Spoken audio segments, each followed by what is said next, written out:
Hello everyone, welcome to online study YouTube channel. Online study YouTube চ্যানেলে আপনাদের সবাইকে ভিডিওতে স্বাগত। তো আপনাদের জন্য দারুণ একটি আপডেট কিন্তু এই ভিডিওর মাধ্যমে তুলে ধরবো। অর্থাৎ পশ্চিমবঙ্গের যে নতুন সরকার, সেই সরকার তার যে সংকল্প পত্র ছিল, সেই সংকল্প পত্রে কিন্তু একটি স্কিমের কথা উল্লেখ করেছিল, সেটা হচ্ছে যুব শক্তি, যেখানে বেকার যুবক এবং যুবতীদের প্রতি মাসে 3,000 টাকা করে দেওয়ার কথা কিন্তু সেই সংকল্প পত্রে ঘোষণা করা হয়েছিল। ঠিক সেরকম করে কিন্তু নতুন সরকার নির্বাচিত হওয়ার পর এই যুব শক্তি যে স্কিম, সেই স্কিমের জন্য বেশ কিছু আপডেট কিন্তু উঠে আসছে।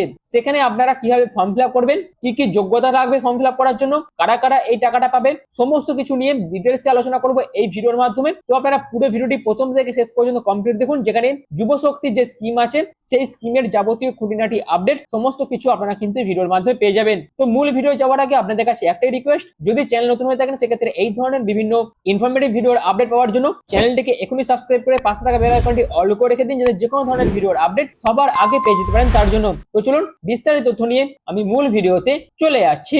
তো আমি পিডিএফটা ওপেন করে নিয়েছি। আপনারা দেখতে পাচ্ছেন যুব শক্তি ভরসা কার্ড, যেখানে এই স্কিমটার মাধ্যমে কত টাকা আপনাদের দেওয়া হবে, কিভাবে আবেদন করবেন, সম্পূর্ণ তথ্য আপনারা কিন্তু এখানে জানতে পারবেন, অর্থাৎ এই ভিডিওর মাধ্যমে জানতে পারবেন। যেখানে পশ্চিমবঙ্গের সম্প্রতি বিজেপি সরকার এই যুব শক্তি ভরসা কার্ড ঘোষণা করেছে এবং বিভিন্ন রিপোর্টে বলা হয়েছে এই কার্ডের মাধ্যমে বেকার যুবকদের প্রতি মাসে 3,000 টাকা করে আর্থিক সাহায্য দেওয়ার প্রতিশ্রুতি কিন্তু এই নতুন সরকারের তরফ থেকে দেওয়া হয়েছে। অর্থাৎ এই যুব শক্তি ভরসা কার্ডের উদ্দেশ্য কি? অর্থাৎ এই কার্ডটি মূলত বিজেপির একটি রাজনৈতিক প্রতিশ্রুতি। এর উদ্দেশ্য হচ্ছে পশ্চিমবঙ্গের বেকার যুবকদের আর্থিক সহায়তা দেওয়া, এবং এই যোজনা চালু হলে বেকার যুবকদের প্রতি মাসে 3,000 টাকা করে কিন্তু দেওয়া হবে।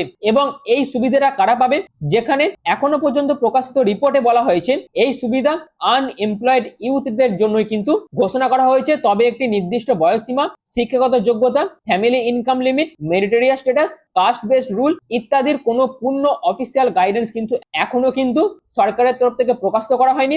তাই এই সমস্ত বিষয়গুলি নিয়ে কিন্তু এখনো নিশ্চিত করে কিছু বলা কিন্তু যাচ্ছে না। কিন্তু যেটা মনে করা হচ্ছে, যখন নোটিফিকেশন প্রকাশিত হবে তখন কিন্তু একটা রুলস এন্ড রেগুলেশন কিন্তু থাকবে, কারা পাবে কারা পাবে না, এই বিষয়ে কিন্তু একটা গাইডেন্স অফিসিয়াল নোটিফিকেশনে কিন্তু তুলে ধরা হবে। কিন্তু একটা কথা আপনারা মাথায় রাখুন, প্রত্যেক বেকার যুবকই কিন্তু এই প্রতি মাসে 3,000 টাকা করে কিন্তু পাবে। তো কারা কারা আবেদন করবে? শুধুমাত্র বেকার যুবকরা এই প্রকল্পে আবেদন করতে পারবে।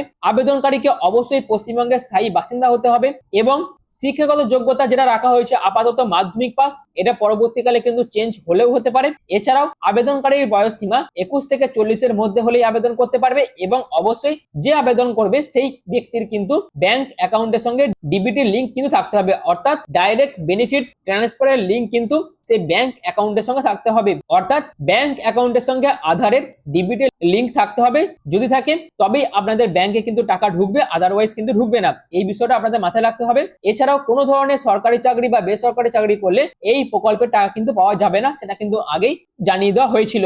এবার আসি কিভাবে আপনারা আবেদন করবেন। আবেদন করার জন্য এখনো পর্যন্ত প্রকাশিত খবর অনুযায়ী কোনো অফিসিয়াল আবেদন পোর্টাল ফর্ম বা অ্যাপ্লাই প্রসেস কিন্তু সরকারের তরফ থেকে প্রকাশ করা হয়নি। অর্থাৎ কার্ডটি ঘোষণার পর্যায়ে আছে, তাই এখনো কোনো লিঙ্কে গিয়ে আবেদন না করাই ভালো। অর্থাৎ অনেকে কিন্তু বিভিন্ন রকম ফেক লিঙ্ক তৈরি করে অনেকে কিন্তু এই স্কিমে আবেদন করার জন্য আবেদনের ফর্ম কিন্তু ফিল আপ করছেন, সেইগুলো কিন্তু একটাও অ্যাকুরেট নয়। সেই বিষয়টা আপনাদের মাথায় রাখতে হবে, সেখান থেকে কিন্তু আপনাদের সাথে একটা স্ক্যাম হয়ে যেতে পারে। অর্থাৎ যেহেতু সরকারিভাবে এখনো পর্যন্ত কোনো রকম এই স্কিমটির জন্য আবেদন প্রসেস শুরু হয়নি, তার জন্য কোনো রকম কোনো লিঙ্কে ক্লিক করে আপনারা কিন্তু আবেদন করবেন না। যখন অফিসিয়ালি ভাবে সরকার বলবে তখনই আপনারা আবেদন করবেন, এবং সেই অথেন্টিক আপডেট পেতে এখনই অনলাইন স্টাডি ইউটিউব চ্যানেলটিকে সাবস্ক্রাইব করে পাশে থাকা বেল আইকনটি অল করে রেখে দেবেন।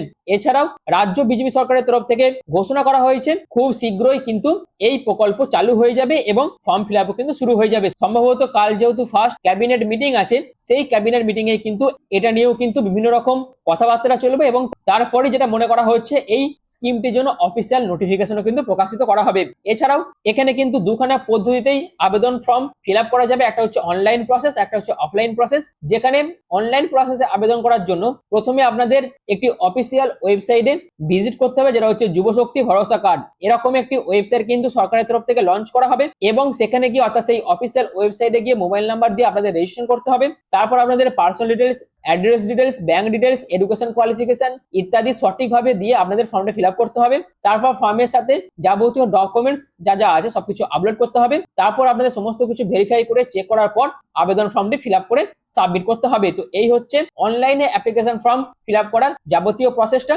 এছাড়াও অফলাইনে আপনারা কিভাবে আবেদন করবেন, যেখানে সরকারের তরফ থেকে যে বিডিও অফিস বা যে ক্যাম্প অফিস গুলো করা হবে, সেই ক্যাম্প অফিস থেকে আপনাদের কিন্তু অফলাইনে ফর্ম ফিল আপ করার জন্য ফর্ম কিন্তু কালেক্ট করে নিতে হবে এবং তারপর আপনাদের সঠিক তথ্য দিয়ে সঠিক ডকুমেন্টস সেলফ অ্যাটাচড করে জমা করতে হবে এবং সেই ক্যাম্প অফিসে বা সেই বিডিও অফিসে গিয়ে আপনারা কিন্তু সেই ফর্মটি জমা করতে পারবেন।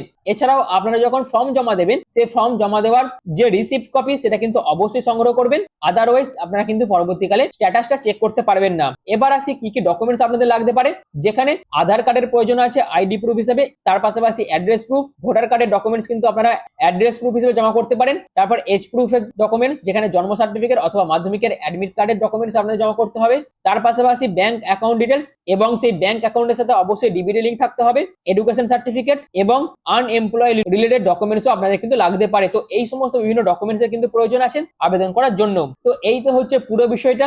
আশা করি সম্পূর্ণ বিষয়টা আপনাদের কাছে ক্লিয়ার করতে পেরেছি। অর্থাৎ যুবশক্তি ভরসা কার্ড যে স্কিম, সেই স্কিমটির যাবতীয় যা যা আপাতত আপডেট ছিল সবকিছু আপনাদের কাছে তুলে ধরলাম। এর পরবর্তীতে এই স্কিম থেকে আরো যখন নতুন কোনো আপডেট উঠে আসবে, সেই সমস্ত কিছু কিন্তু আপনারা এই চ্যানেলের মাধ্যমে পেয়ে যাবেন এবং তার পাশাপাশি পরবর্তীকালে যখন এদের অফিসিয়ালি হবে অনলাইন এবং অফলাইনে ফর্ম ফিল আপ শুরু হবে, সেই ফর্ম ফিল আপ আপনারা কিভাবে করবেন পুরো A to Z কমপ্লিট প্রসেসটা আপনাদের কাছে এই ভিডিওর মাধ্যমে তুলে ধরবো। তার জন্য অবশ্যই সেই সমস্ত ভিডিওর আপডেট পেতে এখনই চ্যানেলটিকে সাবস্ক্রাইব করে পাশে থাকা বেল আইকনটি অল করে রেখে দিন, যাতে যে কোনো ধরনের ভিডিওর আপডেট সবার আগে পেয়ে যেতে পারেন তার জন্য। আর ভিডিওটি এখনের মতন এইটুকুই। পুরো ভিডিওটি প্রথম থেকে শেষ পর্যন্ত দেখার জন্য আপনাদের প্রত্যেককে অসংখ্য ধন্যবাদ।